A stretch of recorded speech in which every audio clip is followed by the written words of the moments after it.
But you know what's so interesting about what you just said, JR, is that you took an interest.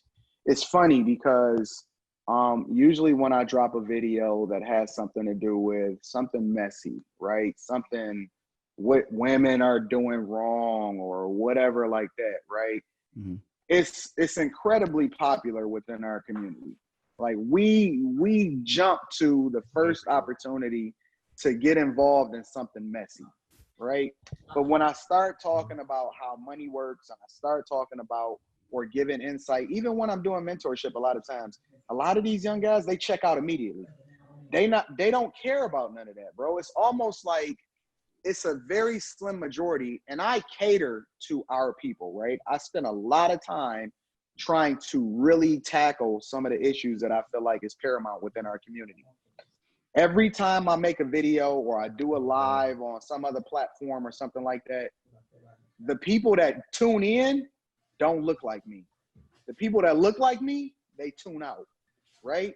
So then I just start to ask myself, like, based off of what you said, do we really want to change, right? Is stunting the most important thing within our community? Like, is that the capital cost to be famous, to look good, to get all of the clout? Is that the real thing that we're talking about? Or is the majority of the insight or the majority of the information going to continue to filter out to other people that truly take an interest in it that don't look like me, bro?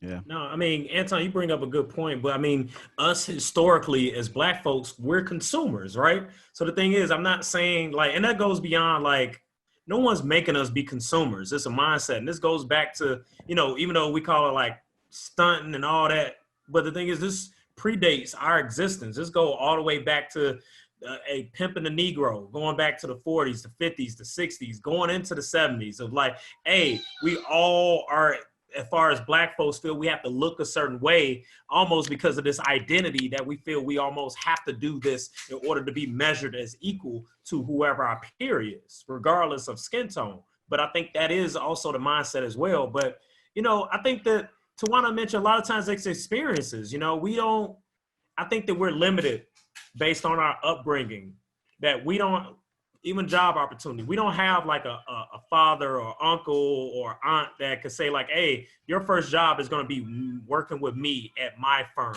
or at my, you know, my business. A lot of us don't have family members that we could reach to or close friends of family to say like, I'm gonna hire you.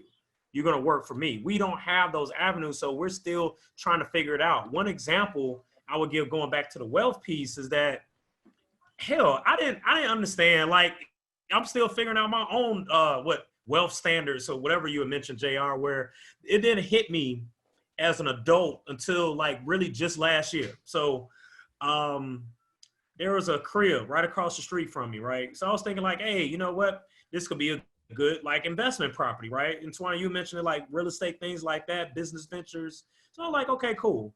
It was 35K, right? 35 racks. So I'm like, man, that's manageable. I could do that. I actually knew the person who had lived there a while back and it was a rental property then. She told me what was wrong with it. I'm like, okay, I can get that fixed.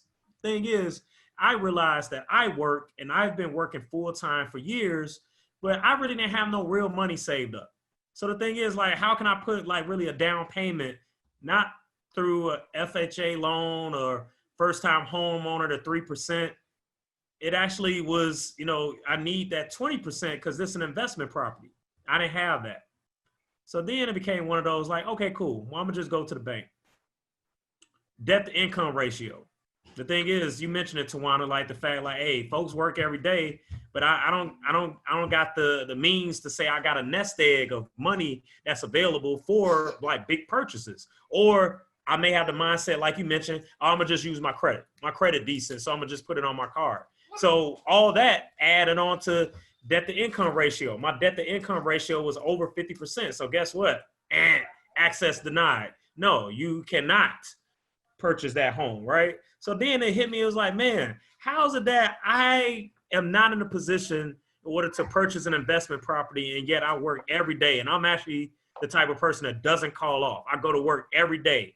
even when I'm sick, and I don't have anything for it. So that's when it hit me, where going back to what you mentioned, Anton, reading. I mean, just I think the Debt Snowfall with the 4-Hour Money Makeover, reading just books and listening to shows and getting perspectives of things that's outside of my norm, outside of my circle, to get perspective.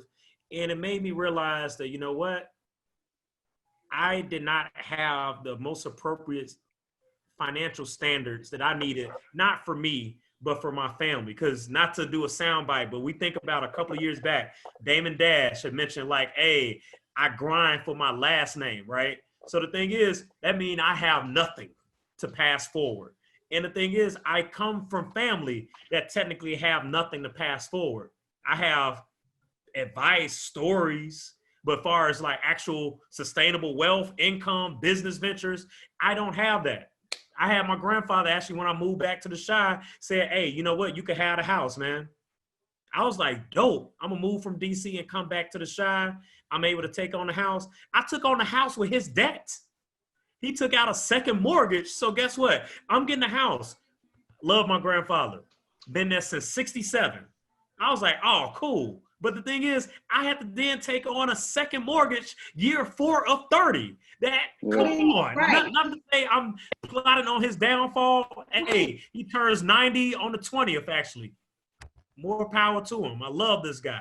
But the thing is, come on, the mortgage, the second mortgage are going to outlive him. So then it goes back to poor decision making, even if I look at my old head.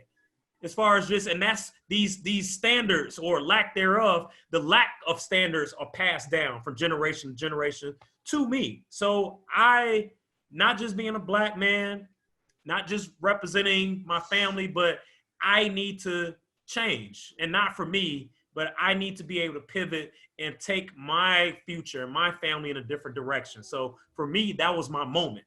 And that was literally just last year. So I was able to pay down my debt. So that's something I felt thankful for. But then now the second stage is that it's not about the credit score. Like you mentioned, Tawana, it's really about how can I start stacking bread, and cash is still king. How can I become my own bank as opposed to being dependent upon these systems, these structures that you mentioned, Anton, to be able to identify with what I think wealth is as a consumer.